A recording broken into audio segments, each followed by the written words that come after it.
Yang juga menjadi sorotan saudara dari Ketua Umum Partai Demokrat Agus Harimurti Yudhoyono menyindir pemerintah soal program BLT era Presiden SBY yang kini diterapkan lagi. Istana menjawab kepemimpinan di Indonesia harus memiliki keberlanjutan dan semua dilakukan untuk kepentingan rakyat.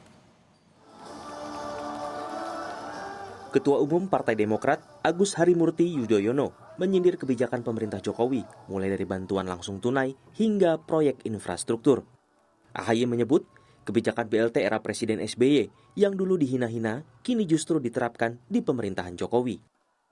Kaum miskin dibantu, itulah mengapa ada subsidi, ada BLT. Bukan untuk menghambur-hamburkan uang, tetapi untuk membantu masyarakat kita yang lemah.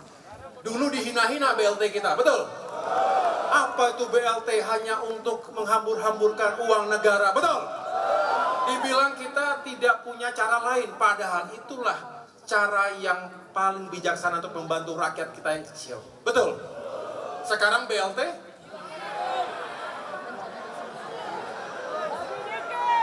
It's okay. Sesuatu yang bagus kalau dilanjutkan kan nggak apa-apa. Betul? Lalu, apa jawaban istana? Staf khusus Mensesnek Valdo Maldini menyatakan semua kepemimpinan di Indonesia harus berkelanjutan.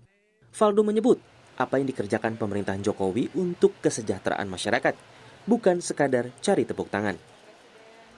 Kepemimpinan di Indonesia harus memiliki keberlanjutan. Ada yang dulu baru jalan, lalu diteruskan. Ada yang dulu tidak jalan, dibuat berjalan. Memang bernegara begitu bukan? Semua yang dikerjakan untuk kesejahteraan rakyat, bukan untuk tunjukkan siapa yang paling hebat. Kecuali memang yang dicari memang hanya tepuk tangan, ya silakan saja. Memang, keputusan pemerintah menaikkan harga BBM di tengah perekonomian yang belum stabil jadi sorotan tajam. Subsidi yang selama ini dikucurkan untuk menopang BBM dialihkan menjadi bantuan langsung tunai. Tujuannya agar tepat sasaran ke yang membutuhkan. Targetnya, BLT BBM bisa disalurkan 90% pada keluarga penerima manfaat pekan ini. Meski demikian, mayoritas masyarakat menilai subsidi BBM masih diperlukan. Hal itu terlihat dari hasil survei yang dilakukan Litbang Kompas pada 6-9 September 2022. 93% responden menilai subsidi BBM masih diperlukan, dengan catatan harus lebih tepat sasaran. Sementara hanya 5,5% responden yang menganggap subsidi BBM tidak diperlukan dan 1,5% responden lain menjawab tidak tahu. Litbang Kompas juga mengajukan pertanyaan, apakah subsidi BBM yang diberikan pemerintah sudah tepat sasaran? Hasilnya, 59,7% responden menyatakan subsidi harga BBM tidak tepat sasaran. Sementara yang menyatakan sangat tidak tepat sasaran, 9,7%. Hanya 25,2% responden yang menyatakan tepat sasaran. Dan 1,2% responden yang merasa sangat tepat sasaran. Sisanya 4,2% responden menyatakan tidak tahu. Mengapa masyarakat menilai subsidi BBM masih diperlukan? Peneliti Litbang Kompas, Rangga Eka Sakti menyampaikan, masyarakat punya kekhawatiran naiknya harga BBM berujung pada dampak yang lebih besar. Salah satu kekhawatiran yang paling utama itu sebenarnya itu kan kenaikan harga BBM akan menyebabkan kenaikan harga pokok, ya kan? Harga pokok yang sehari-hari dikonsumsi. Nah, kenaikan harga pokok ini juga dikhawatirkan berujung ke hal-hal lain. Misalnya kenaikan angka kemiskinan, kemudian kenaikan angka kriminalitas akibat tekanan ekonomi, kemudian hingga ke hal yang lebih besar, misalnya UMKM yang semakin tertekan. Karena memang selain itu harus disadari bahwa kenaikan harga BBM ini sedikit banyak akan mempengaruhi pola konsumsi masyarakat. Ketua Umum PDI Perjuangan Megawati Soekarno Putri ikut berkomentar soal kebijakan pemerintah menaikkan harga BBM. Pemerintah disebut telah melalui berbagai pertimbangan sebelum menaikkan harga BBM. Mega menyebut, jika harga BBM tak dinaikkan, kondisinya menjadi lebih sulit.